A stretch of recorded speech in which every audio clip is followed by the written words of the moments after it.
Кыргыздын чыгаан кинорежиссеру, жазуучу жана коомдук ишмер, бир канча чакырылыштагы жогорку кеңештин депутаты Дооронбек Садырбаев көзү тирүү болгондо 13 февралда 80 жашка чыкмак. Туулган күнүн утурлай Дооронбек Садырбаев тууралуу эскерүүлөрдө парламенттеги сөздөрүн сунуш кылабыз. Жогорку кеңеш депутаты Каныбек Иманалиевдин эскерүүсү. 2005 жылдагы парламент жаңы эле шайланып, төрагалыкта, орун басарлыкта комитеттин жетекчилик орундарын талашып жатканбыз. Докебиз таягын таянып басып, борбордук трибунага чыкты. Зал ичи тынчый түштү.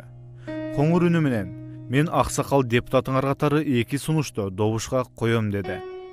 Эмне сунуш экен деп күтүп калдык. Биринчиси: "Мен мындан кийин сөзгө жазылбайм. Мага дайым кезексиз сөз бересиңер. Макулмун дегендер кол көтөргүлө" деди. Баарыбыз биринчи класстын балдарындай болуп, чогуу кол көтөрдүк. Эми экинчи сунушум: "Мага 5 мүнөт берип чектебегиле. Мындан ары мен каалашымча сүйлөйм" деди. Бир экөөсүнөн башкасы бүт кол көтөрүшүп, кыргызча регламент кабыл алдык. Текебаев спикер болуп турганда бул регламент эч бузулган жок. Өтө чуулгандуу окуялар болгондо ар дайым эң эрте келип борбордук трибунага чыгып алчу. Ал жагымдуу жана жалындуу сүйлөп бүтүп, бизди укпай эле залдан чыгып, аны ээрчип бүт журналисттер чыгып кетчү. Кечинде телени карасак эле Бакиевдин, Бабановдун каналдары жана башка каналдар Дооронбек байкени байма-бай көрсөтүп эле жатып калчу. Анын эртеси эле айрым депутаттар эмне эле баарыбызды көрсөтпөйт деп КТРде сындап нааразы болуп калышчу. Себеби Дооронбек ага артынан эл ээрчиткен жылдыздуу, ажайып адам эле.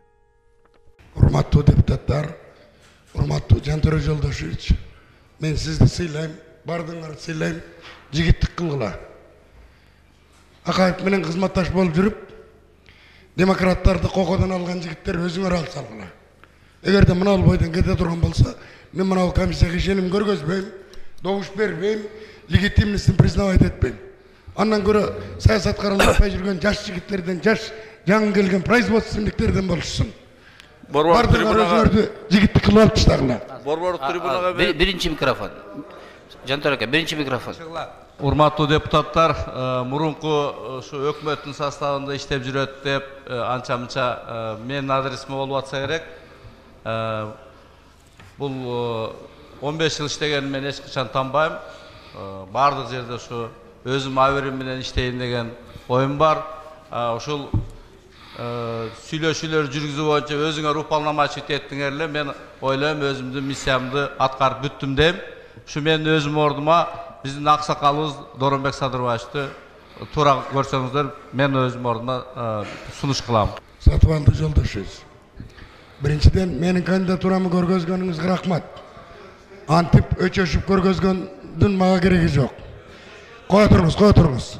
Сөз меники. Экинчиден 15 жыл бирге иштешип туруп, анан Акаевдин жанына барып алып туруп, Акаевга кол кыстарды айтсаңыз, биринчи мен сизди сыйлабай каламын. Мен мына бул жерден эч кандай оппозиция туруп Акаев менен тирешип атпаган, Акаев менен бирге иштешпеген калыс балдар жок болсо бир жөн эле. Мына бул жерде жаш балдар, жаңыдан өсүп келаткан балдар бар. Ошону айтып атса эле келип туруп, анан барыңар жулунуп атасыңар. Өмүрбек Черкешевичтин кандидатурасы жөнүндө сөз жок, потому что Акаев сам изъявил желание с ним разговаривать. Анан 15 жыл, 20 жыл бирге иштешип туруп, Акаевдин интересине наступать этип койсоңуз, эртеси күнү мен сизди сыйлабай каламын. Ошон үчүн айтып атам, мен жигиттик кылгыладагы таптакыр тиешеси жок.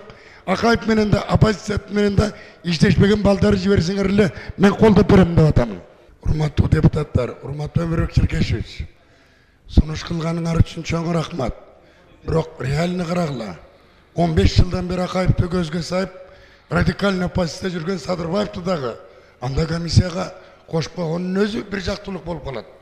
Туура түшүнгөлө, мен качып аткан жерим жок. Бирок жанагы алга Кыргызстан чыгарып чыкты деп анан кийин Садырбаевди кошташаган өзү туура эмес болуп калат.